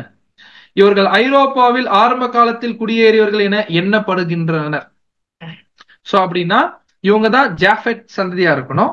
சோ அப்படின்னா கிளியரா என்ன புரியுது அப்படின்னு பார்த்தோம்னா, இது அப்படியே இன்னும் கூட விரிவாக்கலாம். இந்த யூரோப்பியன்ஸ் தான் பிற்காலத்துல எதெல்லாம் காலனைஸ் பண்ணாங்க, எதெல்லாம் தன்னுடைய காலனி ஆதிக்கத்துக்குள்ள கொண்டு வந்தாங்கன்னா, அமெரிக்கா, ஆஸ்திரேலியா, நியூசிலாந்து, இது எல்லாமே யூரோப்பியன்ஸ் தன்னுடைய காலனி ஆதிக்கத்துக்குள்ள கொண்டு வந்திருக்கிறாங்க. சோ அப்படின்னா கிளியரா இது எதை அடையாளப்படுத்துது அப்படின்னு பார்த்தீங்கன்னா, இந்த ஆஃபரிங் கொடுக்கறது. உதாரணத்துக்கு ஷேபாவுனுடைய பொன் அவருக்கு கொடுக்கப்படும் அப்படின்றது எதை அடையாளப்படுத்துது அப்படின்னு ரசல் அழகா கொடுத்திருக்காங்க. இந்த இடத்துல கோல்டு எதை அடையாளப்படுத்துதுன்னா ஒபீடியன்ஸ் அடையாளப்படுத்துது. அப்படின்னா இந்த பூமியையே அடக்கி ஆண்டு கொண்டிருக்கக்கூடிய கண்ட்ரிஸ், அது அமெரிக்கா ஆகட்டும், அது பிரிட்டன் ஆகட்டும், அது எந்த நாடுகள் ஆகட்டும், முக்கியமா யூரோப் தான் கிறிஸ்டியன் நேஷன்ஸ் இருக்கக்கூடிய கண்டம். சோ இந்த இடத்துல இந்த எல்லா கவர்மெண்ட்டும் முடிவு எடுக்கிறாங்க, நம்ம கவர்மெண்ட் யார்கிட்ட ஹேண்ட் ஓவர் பண்ணிடலாம். அந்த கவர்மெண்ட்ஸ்னுடைய பெரிய பெரிய ரெப்ரசன்டேட்டிவ்ஸ் பொலிட்டிக்கல் ஒபீடியன்ஸ் கொடுத்துருவாங்க. கிறிஸ்துவனுடைய ராஜ்யத்துக்கு இந்த பூமிக்கு நாங்க என்ன பண்ணிடுறோம், சப்போர்ட் பண்றோம் அப்படின்றத என்ன பண்ணிட்டாங்கன்னு பாத்தீங்கன்னா, முடிவு பண்ணி அவங்க சப்போர்ட் பண்றதான் ஷேபாவின் பொண்ணு அவருக்கு கொடுக்கப்படும் அப்படின்னு சொல்லப்பட்டிருக்கு. அடுத்தது ஷியரா என்ன புரிஞ்சுப்பாங்க அப்படின்னு பாத்தீங்கன்னா, பூமியினுடைய இந்த பெரிய பெரிய கவர்மெண்ட்ஸ்ல இருக்கக்கூடிய இந்த ராஜாக்கள் மாதிரி இருக்கக்கூடிய இந்த பெரிய பெரிய தலைவர்கள் யார் உண்மையான ராஜா என்று ஏற்றுக்கொண்டுட்ட பிறகு அவருக்கே கனத்தையும் தங்களுடைய கீழ்ப்படுதலையும் தங்களுடைய சப்போர்ட்டையும் ஆதரவையும் தெரிவிச்சிருவாங்க. அப்படின்னா உண்மையாவே என்ன பண்ணுவாங்க அப்படின்னு பாத்தீங்கன்னா, நாங்க உங்க ராஜ்யத்துக்கு தாங்க சப்போர்ட் பண்றோம்னு இந்த கவர்மெண்ட் எல்லாம் ஒத்துக்குதுன்னா அது எப்படி காட்டணும்ல, வெளி காட்டணும்ல, எப்படி எக்ஸ்பிரஸ் பண்ணுவாங்க, எப்படி எக்ஸ்பிரஸ் பண்ணுவாங்க அப்படின்னு பாத்தீங்கன்னா, they will de-weaponize, de-nuclearize. அப்படின்னு என்ன அர்த்தம்? அவங்க ராஜா நீங்க தான் உண்மையான ராஜா அப்படின்னு நாங்க அங்கீகரிச்சிட்டோம், கிறிஸ்துவும் சபையும் தான் உண்மையான ராஜாக்கள் அப்படின்றது நாங்க அங்கீகரிச்சுட்டோன்றத பூமியின் ராஜாக்கள் எப்படி வெளிப்படுத்துவாங்க, பூமியினுடைய கவர்மெண்ட்ஸ் எப்படி வெளிப்படுத்துவாங்க அப்படின்னு பாத்தீங்கன்னா, நம்ம தான் பாக்குறோம்ல, கோல்டு கொடுக்குறாங்கன்னா கீழ்ப்படுகிறாங்க. அப்படின்னா என்ன அர்த்தம்? அவங்க எப்படி டெமான்ஸ்ட்ரேட் பண்ணி காட்டுவாங்கன்னா, தங்களுடைய எல்லா வெப்பன்ஸையும் அழிச்சிடும். முற்பிதாக்களுக்கு எப்படி ஒப்பு கொடுக்க போறாங்க அப்படின்னு பாத்தீங்கன்னா, இந்த ராஜ்யத்துல இந்த சமாதான ராஜ்யத்திற்கு ஒரு காலப்பகுதியில எதுக்கு இடம் இல்லை, வெப்பன்ஸ்க்கே இடம் இல்லைன்னு ஒட்டு மொத்த வெப்பன்ஸையும் என்ன பண்ணுவாங்கன்னு பாத்தீங்கன்னா அழிப்பாங்க. எல்லா வெப்பன்ஸையும், இப்ப இருக்கக்கூடிய எல்லா வெப்பன்ஸ், மற்றவர்களை அதாவது தாக்குவதற்கு காயப்படுத்துவதற்கான வெப்பன்ஸ் என்ன பண்ணுவாங்கன்னு பாத்தீங்கன்னா எல்லாமே அழிப்பாங்க. யோசிச்சு பார்க்கலாம் அந்த சம்பவம். அதை அழிக்கும் பொழுது சந்தோஷமா அழிப்பாங்க. லாஸ்ட் ஸ்டேஜ் ஆஃப் சப்மிஷன் எப்படி இருக்கும் அப்படின்னு பார்த்தோம்னா, அவனவன் தன் தன் திராட்சை செடியின் நிழலிலும் தன் தன் அத்தி மரத்தின் நிழலிலும் பயப்படுத்துவார் இல்லாமல் உட்காருவான் அப்படின்னு மிக நாள் படிக்கிறோம். சங்கீதம் 72 என்ன படிக்கிறோம்? ஜனத்தில் சிறுமைப்பட்டவர்களை அவர் நியாயம் விசாரித்து ஏழையின் பிள்ளைகளை ரட்சித்து இடுக்கவன் செய்கிறவனை நொறுக்குவார். அப்படின்னா இந்த இடத்துல ஏன் கடைசியா சப்மிட் பண்ணுவாங்கன்னா, இதுக்கப்புறமா யாரையும் ஒடுக்க அடக்கல முடியாதுன்னு தெரிஞ்சிடும் பூமியின் ராஜாக்கள். ஏன்னா பூமி முழுக்க தேவனுடைய நாலேஜ்னாலையும் தேவனுடைய அன்புனால நிரப்பப்பட்டதுனால அந்த அடக்கி ஒடுக்கிறதுக்கு இடமே இல்ல, திரும்பியும் பழைய மாதிரி செயல்படவே முடியாதுன்னு தெரிஞ்சிடும். அது இந்தியாவுடைய பிரைம் மினிஸ்டரா இருக்கட்டும், அமெரிக்காவுடைய பிரசிடென்டா இருக்கட்டும், ஹூவர் யாரானா இருக்கட்டும், இப்படிதான் யாருமே பயப்படுத்துவார் இல்லாம உட்காரணும் அப்படின்னா இனி நம்ம பழைய மைண்ட் செட்டுக்கு பழைய மெத்தடுக்கு வேலையே இல்லைன்னு தெரிஞ்சு தங்களை முழுசா ஒப்பு கொடுத்துருவாங்க. அப்படின்னா எப்படி பூமியினுடைய கவர்மெண்ட்ஸ் எல்லாம் கிறிஸ்துவனுடைய ராஜ்யத்துக்கு ஒப்பு கொடுக்குது? ஃபர்ஸ்ட் தேவன் கிறிஸ்து சபை முற்பிதாக்களை அங்கீகரிக்கிறாங்க, ரெண்டாவது அதுக்கு கீழ்ப்படுகிறாங்க. எப்படி அந்த கீழ்ப்படுகிறது தான் பொண்ணை பிரசன்ட் பண்ற மாதிரி, கோல்ட பிரசன்ட் பண்ற மாதிரி அடையாளப்படுத்தப்பட்டிருக்கு. அப்படி கீழ்ப்படுகிறது மட்டும் இல்லாம அந்த கீழ்ப்படுகிறத வெளிப்படுத்தி காண்பிக்கிறாங்க. எல்லா வெப்பனையும் அழிக்கிறாங்க. எல்லா வெப்பனையும் அழிச்சிட்ட பிறகு இந்த உலகத்தினுடைய கண்டிஷன் தன் தன் திராட்சை செடியின் நிழலிலும் தன் தன் அத்தி மரத்தின் நிழலிலும். இது எப்படி புரிஞ்சுக்க வேணாம், லிட்டரலா திராட்சை செடி போட்டுட்டு அத்தி மரத்தை போட்டு அதுல நிழல் இருக்கும் உலக ஜனங்களுக்கு அப்படி சொல்ல வரல. திராட்சை செடி யார் அடையாளப்படுத்துது? கிறிஸ்துவும் சபையும். அத்தி மரத்தின் நிழல் எதை அடையாளப்படுத்துது? இஸ்ரேல் தேசம். அப்படின்னா பரத்துக்குரிய ராஜ்யத்துடைய ஃபேஸ்ல கிறிஸ்துவும் சபையும் இருப்பாங்க. பூமிக்குரிய ராஜ்யம் எங்க இருந்து செயல்படும்னா இஸ்ரேல் தேசத்துல. அந்த கிங்டம் செட்டப் வந்துட்ட பிறகு யாருமே அடக்கி ஒடுக்கிறவங்க இருக்க மாட்டாங்க. ஏன்னா கர்த்தருடைய உண்மையான நீதி அங்க ஆளுகை செய்யும். தேவனுடைய உண்மையான நீதி ஆளுகை செய்யறதுனால பழைய ராஜாக்களுக்கு வேலை இல்லைன்னு தெரிஞ்சிடும். நாங்க ரிசைன் பண்ணிட்டு உங்களுக்கு ஒப்பு கொடுத்துறோம்னு என்ன பண்ணிடுவாங்கன்னா மொத்த கவர்மெண்ட்டும் ஒரு கட்டத்துல எடுத்த உடனே வரமாட்டாங்க, ஒரு கட்டத்துல என்ன பண்ணிடுவாங்கன்னு பாத்தீங்கன்னா இப்படி ஒப்பு கொடுத்துட்ட பிறகு அன்புக்குரிய சகோதரர்களே இந்த உலகம் எப்படி இருக்கும்? இப்போ நம்ம பார்க்கிற இந்த அசிங்கமான உலகம் மாதிரி இருக்காது. எஸ், அப்போ என்ன சொல்லலாம்?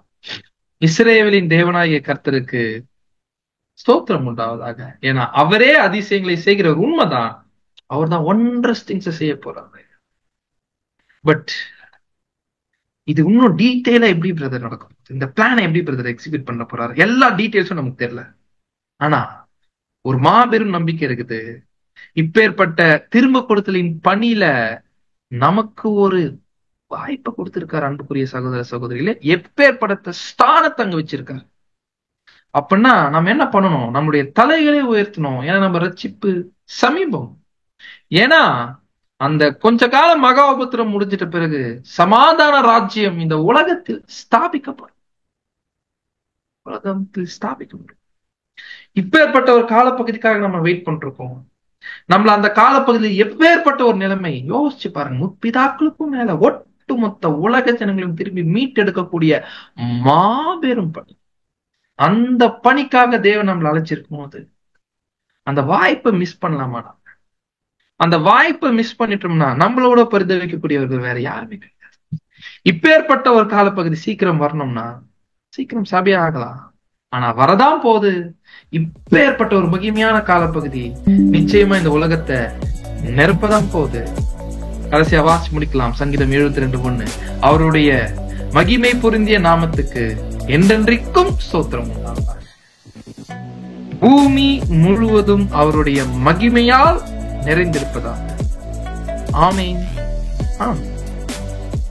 ஆமென். தேவன் தாமே நம்மை ஆசீர்வதிப்பார்.